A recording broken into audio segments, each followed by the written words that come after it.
Hi friends, అందరూ బాగున్నారా? ఈరోజు మనము అరటికాయ వేపుడికి ఒక కడాయి పెట్టుకున్నాము. బంగాళదుంప టమాటా కర్రీకి ఒక పెట్టుకున్నాము. చూడండి, ఇప్పుడు ముందు ఆయిల్ వేసుకుంటాము. అరటికాయ వేపుడికి ఆయిల్ 2 కూరలు ఒకేసారి చేసేస్తున్నాము.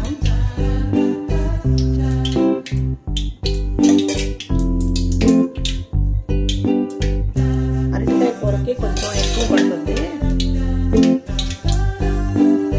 అరటికాయ వేపుడికి మినపప్పు, ఆవాలు, జీలకర్ర, ఎండుమిర్చి, కరివేపాకు. అమ్మ శనగపప్పు తినకూడదు, అందుకని వేయలేదు. మీరు శనగపప్పు కూడా వేసుకోండి. ఇప్పుడు పోపు గింజలన్నీ వేస్తున్నాం.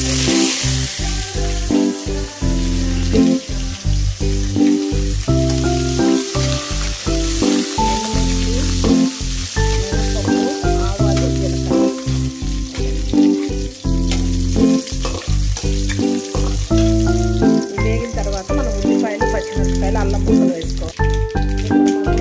ఉల్లిపాయలు, పచ్చిమిరపకాయలు, అల్లం ముక్కలు, కొద్దిగా కరివేపాకు కూడా వేయాలి.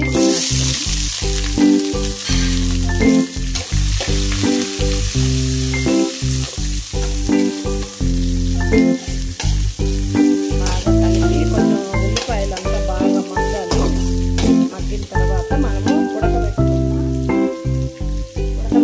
అరటికాయ, పసుపు, ఉప్పు వేసి ఉడకబెట్టుకున్నాను. ఈ అరటికాయ అందులో కలపాలి. ఈ లోపల మనము బంగాళదుంప కర్రీ ప్రిపేర్ చేసుకున్నాము. ఇప్పుడు బంగాళదుంప కర్రీ చేసుకున్నాము. దీనికి ఉల్లిపాయలు, పోపు గింజలు వేసిన, ఆవాలు, జీలకర్ర, పోపు గింజలు వేసాను. ఇది మెంతికూర కర్రీ పెట్టాను. కొత్తిమీర, కరివేపాకు, టమాటాలు. ముందుగా మనము ఈ ఉల్లిపాయలు వేసుకుంటాము. ఉల్లిపాయలు, పోపు గింజలు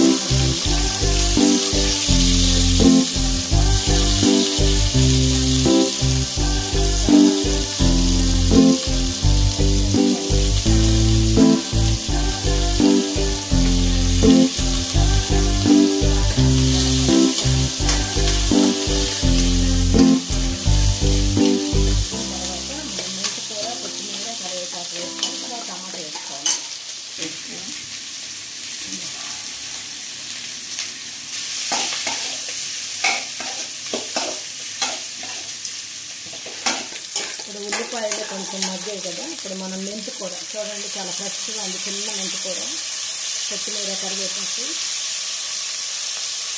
ఇది కూడా కొంచెం సేపు మగ్గాలి. తర్వాత మనం పెరుగు పులుసు కూడా తాలింపు పెట్టేసుకుంటాము. ఇవి వేగిన తర్వాత కొంచెం మగ్గిన తర్వాత టమాటా ముక్కలు కూడా వేసేస్తాము. కొంచెం మెంతి కూడా కొంచెం పచ్చి వాసన వేపాలి. అరటికాయ వేపుడు కూడా పెట్టుకున్నాం కదా. అరటికాయ ఉల్లిపాయలు మగ్గుతున్నాయి. ఇప్పుడు టమాటాలు వేసేస్తున్నాము. చూసారా, ఇప్పుడు ఇలా మగ్గింది. ఇప్పుడు టమాటాలు వేసేస్తున్నాము. ఈ టమాటాలు కొంచెం బాగా మగ్గాలి. మెంతికూరతో ప్రతిరోజు ఒక కట్ట మెంతికూర కట్ట వేసుకుంటే షుగర్కి అన్నిటికీ చాలా మంచిది. షుగర్లకి మనకు లోపల ఏమైనా కోట్ల పురుగులు ఏమన్నా కూడా అయిపోతాయి. మెంతులు అంత ఇంపార్టెంట్, మెంతికూర కూడా అంతే ఇంపార్టెంట్. సెకండ్ ఉల్లిపాయలు బాగా మగ్గాయి. ఇప్పుడు మనం ఈ ఉడకబెట్టుకున్న అరటికాయ, ఉప్పు పోసేసి ఉడకబెట్టుకున్న అరటికాయ ముక్కల్ని ఇందులో ఉడకబెట్టుకున్న ఉడకబెట్టుకున్న అరటికాయ ముక్కలు కలర్ఫుల్గా ఉంది కదా. చాలా ఇంక ఇందులో కారం ఏమి వేయను, ఉంటే వేపుడు కొంచెం బాగా మగ్గాలంటే. టమాటాలు బాగా మగ్గుతున్నాయి. ఇంకా కొంచెం సేపు మగ్గితే మనము ఉడకబెట్టుకున్న బంగాళదుంపలు, బఠానీ వేసేస్తాము. ఉడకబెట్టుకున్న బంగాళదుంపలు, బఠానీలు ఇప్పుడు వేసేస్తున్నాము. ఇందులో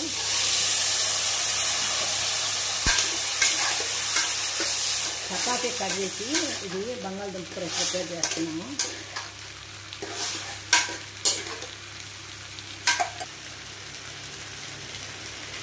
చిన్న సరిపడినంత ఉప్పు వేసుకోవాలి. నేను బంగాళదుంపలు, బఠానీ ఉడకబెట్టినప్పుడే కొంచెం ఉప్పు వేసి ఉడకబెట్టేస్తాను ఫ్రెండ్స్.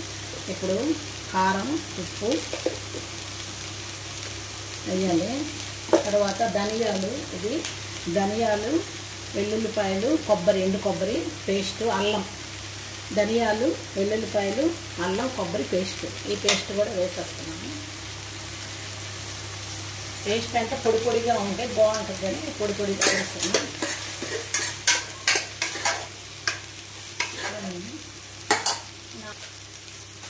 మళ్ళీ కొంచెం పసుపు వేస్తున్నాను. చాలా కలర్ఫుల్గా వచ్చింది కదా. కొంచెం మళ్ళీ వాటర్ వేయాలి. కొంచెం ఈ వేపుడు రెడీ అయిపోయింది. ఇంతే అరటికాయ వేపుడు. కుక్కలో ఉడకబెట్టుకున్న నీళ్ళు కొంచెం ఉన్నాయి, అవే వేసేస్తున్నాను. కర్రీ చాలా బాగా వచ్చింది.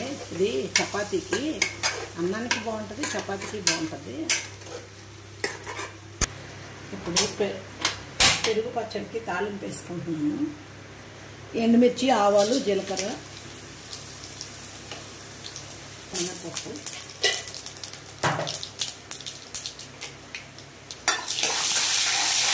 అప్పుడు ఉల్లిపాయలు, కొత్తిమీర, కరివేపాకు, పచ్చిమిరపకాయలు, అల్లం ముక్కలు అన్నీ వేసేస్తున్నాను. ఇవన్నీ పెరుగు పచ్చడికి.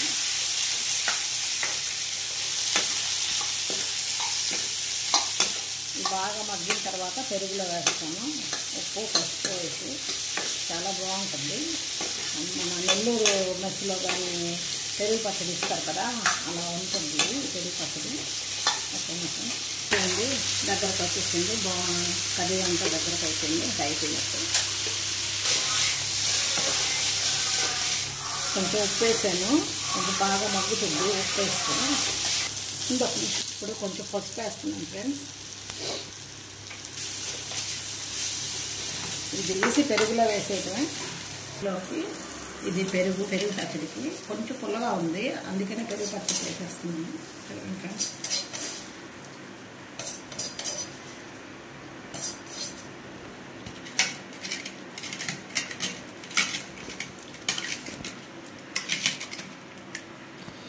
అంతే పెరుగు పచ్చడి. మన కర్రీలు రెడీ అయిపోయి పెరుగు పులుసు, బంగాళదుంప బఠానీ కర్రీ, అరటికాయ వేపుడు. ఓకేనా ఫ్రెండ్స్, 3 కర్రీస్ అయిపోయి.